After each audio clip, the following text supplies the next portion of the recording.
Então, gostaria de começar dando bom dia, né, a todos, aos meus colegas do GEAOSP, da BDH, aos meus alunos e ex-alunos que eu vi que estão por aí. É sempre muito bom a gente se encontrar, ainda que virtualmente. Bom, como Laís já me apresentou, né, e falou o título do meu trabalho, é a semiótica e a sinalização em sítios históricos urbanos, orientado pelo professor Antônio Pedro, e na área de concentração de conservação e restauro, na linha de pesquisa, linguagem, informação e representação do espaço. Então, considerando o objetivo do seminário, que é dar um panorama das pesquisas em desenvolvimento no âmbito do nosso grupo de pesquisa. Considerando também o tempo, né, que é curto, lá está aí monitorando, a gente tem pouco tempo para muito conteúdo, né? São 4 anos de pesquisa, né, de trabalho, para apresentar entre 15 e 20 minutos, então eu decidi fazer uma apresentação mais sucinta e estruturei da seguinte forma. Vou começar falando um pouco do tema que eu estou trabalhando, né, contextualizando. Vou falar um pouco da questão de investigação, dos objetivos, a metodologia que eu tenho aplicado no meu trabalho, alguns resultados preliminares, é bem uma pincelada, né, porque nesse momento eu estou justamente trabalhando na análise dos dados que eu levantei, e vou trazer algumas considerações e desdobramentos, que na verdade são algumas reflexões que eu estou fazendo nesse momento e que deve aparecer ainda no meu trabalho. Então, de forma bem genérica, né, eu precisei sintetizar o meu tema, que é semiótica e sinalização em sítios históricos, pode ser dividido entre outros 3 grandes temas, né, que eles podem ser trabalhados de forma bastante aprofundada, independente, mas que para o meu objetivo, né, para a minha pesquisa, eu vou articulando esses 3 temas que são distintos, mas que eles se costuram, né, então, ao longo do meu trabalho. Então, começando por sinalização e semiótica, que é o que aparece forte no título do meu trabalho, quando eu falo de semiótica, para quem nunca ouviu falar, ou que ouviu falar, mas não sabe exatamente do que se trata, semiótica é o estudo dos signos, né? E signos são aqueles elementos que estão dispostos no espaço, mas também no cinema, na comunicação, que são esses elementos que transmitem mensagens. Então, um gesto, uma cor, uma palavra, uma forma é capaz de transmitir uma mensagem e, dependendo do histórico, do repertório, da experiência do observador, ele vai receber essa mensagem, vai decodificar e vai dar um significado. Então, o signo é formado por um significado, significante e significado. No caso da arquitetura e urbanismo, também tem mensagens, né? Então, até quem já participou de outros seminários, eu sempre dou um exemplo que é muito claro. Uma escadaria de uma igreja como essa aqui da minha capa do trabalho, que é a Igreja do Carmo, lá em Olinda, ela pode ter diferentes significados dependendo da pessoa que vá observar essa escadaria. Então, para uma pessoa com deficiência, pode ter o significado de um obstáculo, enquanto para uma pessoa cristã pode ser a ascensão ao céu, ao paraíso. Então, vários elementos transmitem mensagens diferentes para diferentes observadores, para diferentes usuários. E esses elementos, que aí eu vou fazendo uma análise segundo o Lynch também, eles podem contribuir para a orientação espacial dentro dos sítios históricos. Então, o Cruzeiro de São Francisco, uma torre de uma igreja, a caixa d'água de Olinda, diferentes elementos podem servir de orientação, né, de referência espacial para essas pessoas. E aí eu falo da sinalização urbana, que é um recurso que pode utilizar a semiótica, né, mas é um recurso que serve para a orientação espacial dessas pessoas, né? E aí, um outro aspecto, né, um outro tema importante é a acessibilidade, e aí, mais especificamente, a acessibilidade espacial. Acessibilidade todo mundo já ouviu falar, né? Tem acessibilidade nos espaços, acessibilidade na educação, na saúde. No meu caso, eu trabalho com acessibilidade espacial, que está relacionado à utilização, à possibilidade de utilização dos espaços, né, dos ambientes construídos. E aí, a acessibilidade espacial, ela possui 4 componentes. Deslocamento, que é como eu me desloco no mesmo plano ou em planos diferentes, ou seja, no mesmo pavimento ou em diferentes pavimentos, através de rampas, escadas, elevadores e etc. Uso, que é como eu uso os espaços. O terceiro componente é comunicação, que é essa comunicação interpessoal que a gente tem, que pode ser feita através de tecnologias assistivas, né, como é essa que a gente está tendo agora, através da plataforma, a gente está se comunicando através de um recurso assistivo. E o quarto componente é o de orientabilidade, ou seja, como uma pessoa com deficiência ou sem deficiência, ela entende onde ela está, traça uma estratégia de deslocamento, de utilização, de forma independente e segura. Então, para a gente falar que o espaço é acessível, no caso dos sítios históricos, especialmente, esse espaço precisa contemplar os 4 componentes. E aí, esse componente de orientabilidade, ela pode utilizar como recurso para facilitar a compreensão do espaço, a sinalização e a semiótica. Então, aí eu já começo a costurar esses 2 temas, né? Eu posso utilizar a sinalização e alguns elementos referenciais, como as cores, as formas, para facilitar a orientação e promover a independência dentro do espaço de pessoas com deficiência. Aí, o meu terceiro ponto, que é patrimônio e sítios históricos, eu, de novo, costuro com a sinalização e semiótica e também a acessibilidade espacial. Primeiro, considerando que os sítios históricos foram consolidados, né, foram desenvolvidos e ocupados num período onde as pessoas com deficiência, elas eram excluídas da sociedade, elas ficavam dentro de casa, então não havia uma preocupação com esse aspecto, né, de promover a acessibilidade. E aí, por isso, inclusive, que Rosana até apresentou anteriormente, que mais recentemente a gente tem se preocupado em construir rotas acessíveis, que é uma forma de promover a inclusão social de pessoas com deficiência, idosos, obesos, pessoas de baixa estatura, no patrimônio, considerando que o patrimônio é um bem de todos, independentemente de sua condição física, cognitiva, financeira, etc.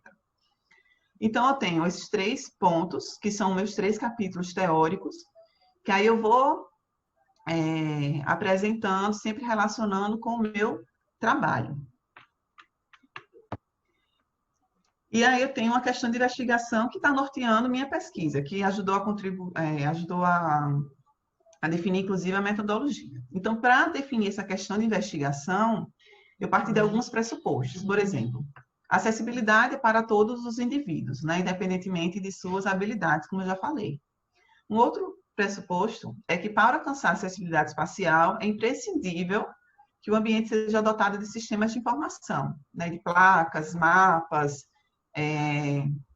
sinalização sonora, visual e de iluminação também, tátil. Então, a gente tem diferentes recursos para contribuir. É fundamental que isso também seja contemplado.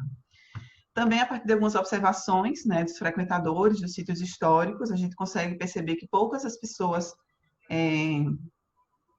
têm facilidade em se orientar, em se deslocar, e que grande parte, e outro pressuposto, que grande parte das intervenções, como é o caso, né, das cidades onde a gente está estudando, eles se preocupam muito com o deslocamento. Então, alarga a calçada, cria uma rampa, coloca um corrimão, mas ainda tem pouca informação, né? Rosana já até mostrou a rota acessível de Salvador, que tem uma placa apenas indicando a rota acessível, e é no ponto assim, completamente fora de contexto, né? Então, considerando essas questões, eu defini a minha pergunta, que é como os signos existentes nos sítios históricos podem influenciar na orientação espacial de pessoas com deficiência. E aí, meu objetivo geral, a partir dessa questão de investigação, é compreender como os signos existentes nos sítios históricos podem contribuir para a orientação espacial de pessoas com deficiência, a partir de mensagens transmitidas e para a implantação de sinalização urbana adequada nesses espaços, capaz de favorecer a sua legibilidade. E é importante lembrar que eu trabalho com sítios históricos urbanos justamente pela dificuldade, né, de adequação e adaptação desses espaços. Como não foram espaços projetados, planejados, eu imagino, né, a gente entende, que a dificuldade de adequação também é maior. Então, se a gente conseguir entre aspas, resolver o problema dos sítios históricos, a gente consegue resolver espaços mais modernos, mais contemporâneos. E aí eu tenho os meus objetivos específicos, que é analisar as intervenções desenvolvidas em sítios históricos, que têm o objetivo de promover a acessibilidade no patrimônio. Isso porque muitas intervenções ela se preocupa com a conservação e a restauração dos bens, dos monumentos. Então, estou focando naquelas intervenções que promovem a acessibilidade. Também compreender como se dá a orientação espacial de indivíduos com habilidades distintas. Então, uma pessoa que é cega, ela se orienta no espaço de uma forma distinta. E aí eu volto a falar dos signos. O cheiro, a textura, o som, tudo isso influencia na compreensão do espaço. No caso de Olinda, que é perto da praia, o cheiro do mar, né, da maresia, o som das águas, ou o som das ruas, tudo isso vai contribuindo. Já uma pessoa que tem deficiência física, né, uma pessoa em cadeira de rodas, ela vai precisar de outras referências para poder se deslocar. Ela não tem como descer a ladeira da Sé ou a ladeira da Misericórdia em Olinda, porque tem uma outra configuração espacial. Então, ela precisa também receber informações sobre as condições de acessibilidade. Também tenho como objetivo específico identificar os signos existentes nos sítios históricos e seus significados, e aí, sobretudo, para as pessoas com deficiência, e também comparar a sinalização urbana existente entre as duas cidades estudadas, que eu vou mostrar quais são daqui a pouco. E aí, como é que eu pensei minha metodologia a partir desses objetivos? Primeiro, o embasamento, e aí o embasamento teórico e legal. Eu fiz um levantamento bibliográfico com os temas, né, que eu já apresentei anteriormente, a partir de livros, teses, dissertações, alguns artigos científicos para embasar a minha pesquisa.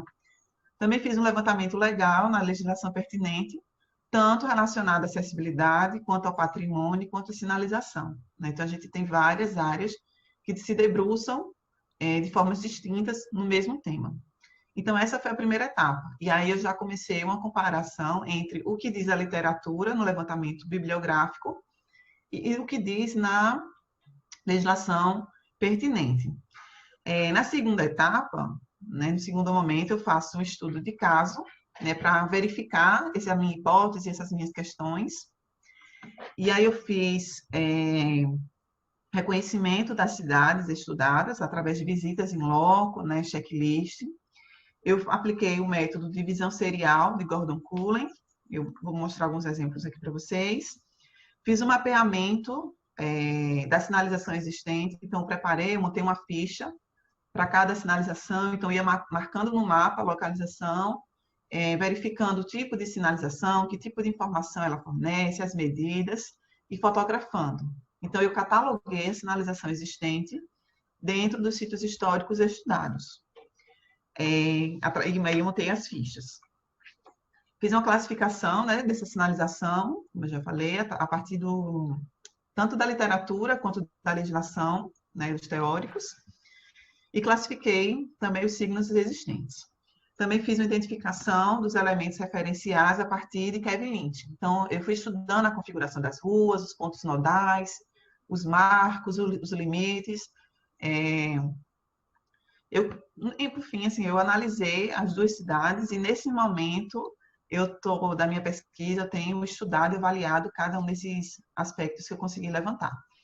E na análise, a terceira etapa é a análise dos resultados, onde eu vou comparando os signos existentes com a sinalização, comparo uma cidade com a outra, e aí eu busco chegar a algum resultado que me indique como esses signos podem contribuir, né? Pensando já no sentido também de melhorar a sinalização do sistema de informação desses sítios históricos para ampliar a inclusão social. E aí que eu trago os meus sítios históricos estudados, né, que são semelhantes ao de Rosana, só estou focando aqui no Brasil, que é Olinda e Salvador. Ambos os sítios são tombados pelo IPHAN.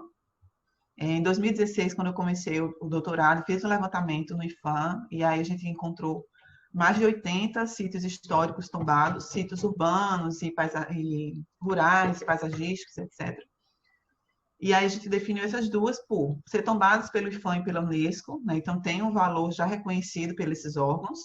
Estão situadas em região metropolitana com mais de 1 milhão de habitantes, então tem um fluxo intenso de pessoas, tem relevância histórica e turística. As duas possuem planos e projetos de mobilidade e acessibilidade executados, né? Então já se preocuparam com acessibilidade, e aí eu venho observar a questão da sinalização dentro desse contexto. E as duas possuem configuração espacial complexa, tanto pelo traçado quanto pela topografia. Aqui eu trago uma foto de Olinda, de um trecho da rota, que é na rua Prudente de Moraes.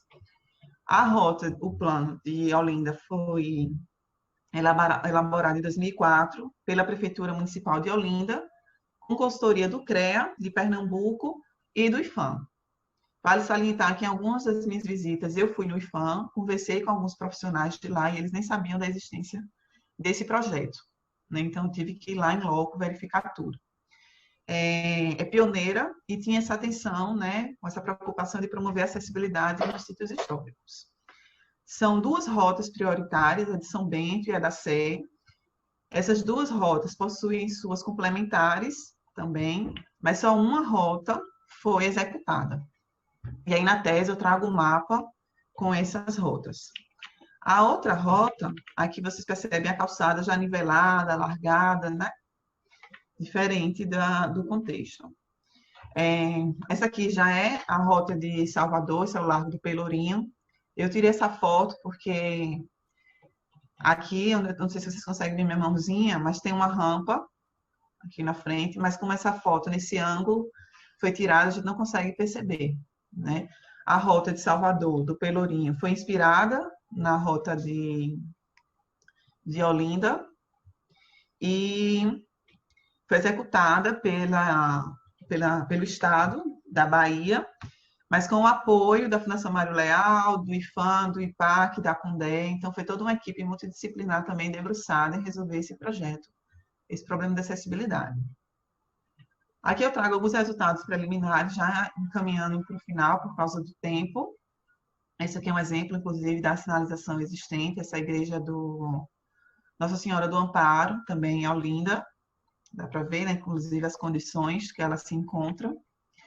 Aqui eu trago um mapa, né, que eu fui construindo. Eu coloquei duas imagens para vocês terem um exemplo. Esse é um exemplo da visão serial que eu fiz em Olinda. Eu percorri algumas rotas e fui registrando o ângulo de visão do observador, né? Então, aqui a gente tem dois exemplos de como a própria arquitetura e o urbanismo provoca sensações diferentes, né? Em cima, a gente já tem um destaque maior na Igreja da Sé, enquanto embaixo, a fachada do convento de São Francisco, ela já está mais recuada, em frente ao adro de São Francisco, e depois a gente tem um afunilamento. Então, a gente percebe a diferença da configuração espacial dentro de um sítio. Aqui eu trago alguns exemplos de sinalização existente. Essa imagem, essas fotografias foram tiradas em junho do ano passado, 2019. Eu voltei lá em dezembro e voltei lá agora em julho de novo. E eu já percebi que a sinalização ela está completamente danificada. Nessa primeira visita, eu não registrei, eu não cataloguei, mas quando eu fui catalogar, ela já estava danificada. Mas essa é uma das poucas sinalizações existentes que destacam a rota acessível. Aqui tem a legenda, né, que está em cinza, e ela vai demarcando no mapa onde tem rota acessível. Agora, vale salientar que ela marca onde tinha o projeto de rota acessível e não onde foi executado. Aqui outro exemplo da sinalização existente, seguindo o padrão IPHAN Unesco, que também não considera todos os aspectos que a gente falou de acessibilidade, de utilização dos signos, dos diferentes recursos. Essa aqui fica no Convento de São Francisco, todas elas. Aqui já são as sinalizações existentes no Paço da Sé. Na imagem do lado esquerdo, a gente tem a Igreja da Sé, lá no fundo, a Caixa d'Água de Olinda, que é um elemento, é um monumento da arquitetura moderna de Pernambuco, e a gente tem a Igreja da Misericórdia. Essa plaquinha aqui indica a rota, mas não indica as condições de acessibilidade, não indica a distância, é algo que é direcionado para um público bem específico. E do lado direito, a gente tem uma placa do Paço da Sé com uma faixinha aqui embaixo, que tinha informação em braille, mas que também está danificada. Algumas considerações de desdobramentos, bem rapidinho. Também essa aqui é a casa do Jorge Amado e um trecho da Rota Acessível que Rosana apresentou anteriormente. Primeiro, falando de acessibilidade em sítios históricos, a gente percebe a dificuldade de adaptação, né? E aí, na maioria das vezes, eles se preocupam muito com deslocamento, então é rampa, é calçamento, e esquece de contemplar as questões relativas à informação. Lembrando que se o espaço não tem informação, ela não promove a acessibilidade plena, porque a pessoa vai precisar perguntar a outros sobre a localização e direção dos bens. Também é necessário gestão, manutenção, né, políticas de conscientização e divulgação desses espaços, porque as rotas não são divulgadas, muitas pessoas com deficiência deixam de frequentar por desconhecer, né, a existência dessas rotas, e mesmo quando frequentam, elas não sabem por onde passam, então é importante também divulgar. Aqui eu trago o exemplo da degradação das placas, porque não tem manutenção, e aí eu coloco a diferença de menos de 6 meses, né, de como ficou a sinalização existente, no caso dessa, que fica em Olinda, na Praça do Carmo. Já na comparação, Olinda possui muito mais placas de sinalização, especialmente as do padrão IFAM e Unesco, enquanto Salvador não tem quase sinalização, e as que tem são de projetos muito antigos, que estão descaracterizadas, danificadas, ou que não contemplam as informações necessárias. As duas cidades não fornecem informações sobre as condições de acessibilidade, essa é a única placa que indica a rota acessível do Pelourinho, né, que está localizado num ponto pouco estratégico. Os dois sítios também não exploram diferentes tipos de sinalização. Aqui eu trago um exemplo das rotas de Florença, que explora a questão da textura, né, do mapa tátil, é quase uma maquete tátil, indica, sim, os monumentos e também as rotas. Então, o uso de recursos táteis, né, como maquetes, aqui fica a Torre de Belém, podem ser utilizados para promover ainda mais a inclusão social. Só para encerrar também, a sinalização é precária e insuficiente, essa é uma das conclusões, né, que eu já cheguei. Os signos não aparecem nas sinalizações, elas são completamente desconsideradas, e aí eu pretendo, né, ainda chegar a uma conclusão de como melhorar essas soluções, né, para tornar os espaços ainda mais acessíveis.